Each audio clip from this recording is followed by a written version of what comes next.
Bismillahirrahmanirrahim. Assalamualaikum warahmatullahi wabarakatuh. Alhamdulillahi rabbil alamin. Wassalatu wassalamu ala rasulillahil karim Sayyidina Muhammadin al-amin wa ala alihi wa sahbihi ajma'in wa ba'd.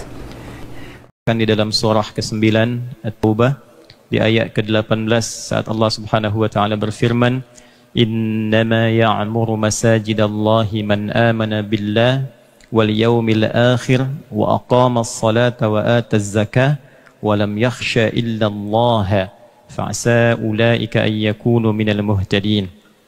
Sungguh yang mampu merawat, memakmurkan, mengisi masjid-masjid Allah itu golongan VVIP.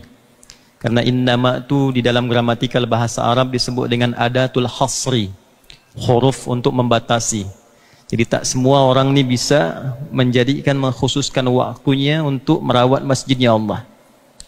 Dia mengatur jadual, menghadirkan imam-imam baik, pengisi-pengisi yang baik, menata supaya umat Islam ni senang ibadah di dalamnya.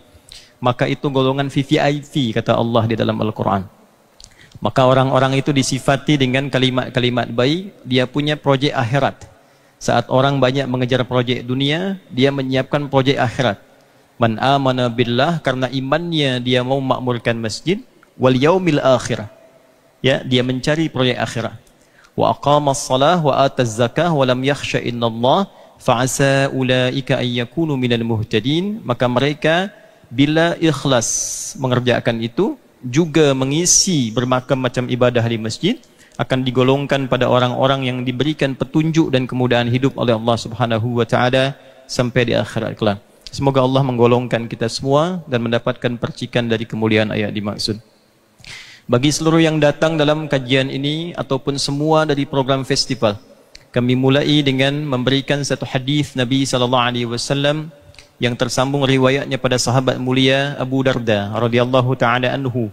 Dari Nabi SAW, beliau mengatakan, "Man salaka tariqa yaltamisu fihi ilmah sahhalallahu lahu tariqan ilal jannah wa innal malaikata la tad'u ajnihataha ridan li talibil ilmi wa inna talibal ilmi yastaghfiru lahu man fis samawati wa man fil ardi hatta al hitan allati fil bihar wa innal ulama'a warathatul anbiya'i wa innal anbiya'a lam yurithu dirhaman wala dinaran walakinnahum warathul ilma fahadduhu bihadzin wafir."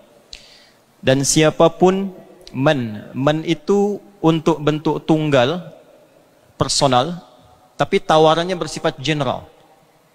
Jadi bila kita jumpai hadis Nabi dimulai dengan kata man, maka rasakanlah hadis itu ditujukan pada kita secara personal. Saya nama Adi baca hadis itu, maka seakan kita merasa Nabi itu, Rasul itu sedang bercakap dengan kita secara personal. Beliau menawarkan pada kita secara personal. Ya fulan, ya fulana, man salaka tariqan yaltamisu fihi ilma. Siapapun, baik dia laki-laki, perempuan, tua, muda, besar, kecil, punya jabatankah, tak punya jabatankah, ya, kemudian dia berupaya melangkahkan kakinya, berangkat dari tempat dia duduk, dia tinggal, dia gunakan waktu, tenaga, fikiran, dia niatkan satu sahaja, tidak ada yang lain. Tidak untuk buat ambil gambar, tidak untuk update status, ya. Dia niatkan betul untuk mencari ridha Allah dengan belajar satu pengetahuan. Ilman tu nakirah, walaupun satu ayat sahaja, satu hadis saja. Datang ingin dapatkan silsilah arba'in nawawiyah, setiap datang satu hadis, walaupun dapatnya satu hadis, satu ayat, tapi dia niatkan ikhlas kerana Allah Subhanahu wa taala, maka semua investasi keringatnya, fikirannya, bahkan langkahnya, itu Allah perintahkan pada malaikat, catat setiap langkahnya untuk memudahkan langkah dia saat hisab di akhirat nanti ke surga. Wa innal malaikata, dan sungguh para malaikat itu, la tad'u ajnihataha ridan li talibil ilmi. Saat seorang penuntut ilmu dia berangkat dari tempat dia duduk, tempat dia tinggal, maka diperintah oleh Allah, bentangkan sayapmu dan berikan ridhamu pada para penuntut ilmu. Ridhanya malaikat itu punya tiga makna, tiga arti. Satu, mengaminkan doa yang ia mohonkan. Jadi di antara sunnah kita menuntut ilmu itu, dari sejak berangkat tempat tinggal, tempat duduk itu, perbanyak doa pada Allah. Ya. Dan boleh jadi di antara apa yang kita ingin mohonkan itu, yang selama ini mungkin belum terkabul, kabulnya justru saat kita sedang akan menunaikan, ya, menuntut ilmu, untuk belajar. Karena itu isi, sebelum berangkat berdoa, di jalan berdoa, datang ke masjid, sudah tiba di majlis, belum datang, ya ustaznya, ya syekhnya, maka isi dengan doa.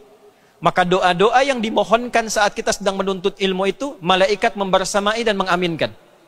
Ya.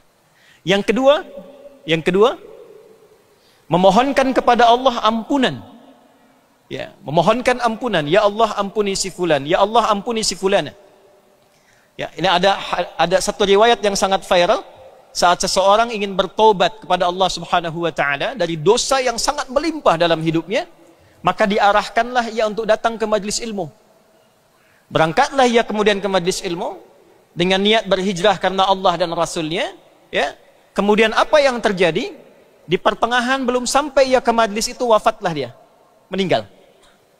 Tapi kerana niat yang tulusnya, keikhlasannya, dan berkeinginan mendekat pada Allah dan Rasulnya, maka semua langkah dia itu dihitung oleh Allah, diperintahkan pada malaikat, hitung langkahnya untuk menggugurkan seluruh dosa-dosanya.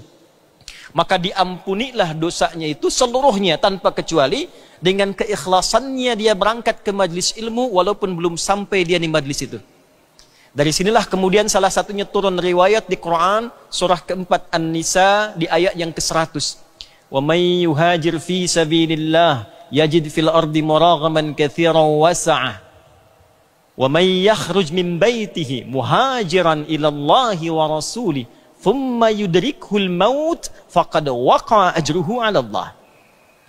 Dan sesiapapun yang dia berniat berhijrah kerana Allah dan Rasulnya, ingin merubah dirinya menjadi lebih baik, dia datangi salah satunya majlis ilmu. Bila dia belajar, pulang membawa perubahan, maka Allah jamin diberikan kelapangan dalam hatinya, terjadi perubahan baik dalam hidupnya, lebih dekat dengan Allah, ilmunya bertambah. Quran surah 58 ayat 11, yarfa'illahu alladhina amanu minkum walladhina utul ilma darajat. Subhanakallahumma bihamdika nasyhadu an la ilaha illa anta nastaghfiruka wa natubu ilaik. Allahumma tubna ilaika taubatan nasuha ya arhamar rahimin.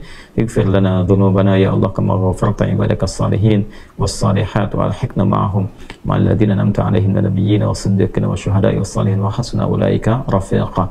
Wa sallallahu ala sayyidina Muhammad wa ala alihi wa sahbihi ajma'in. Wa akhiru da'wana alhamdulillahi rabbil alamin. Assalamualaikum warahmatullahi wabarakatuh.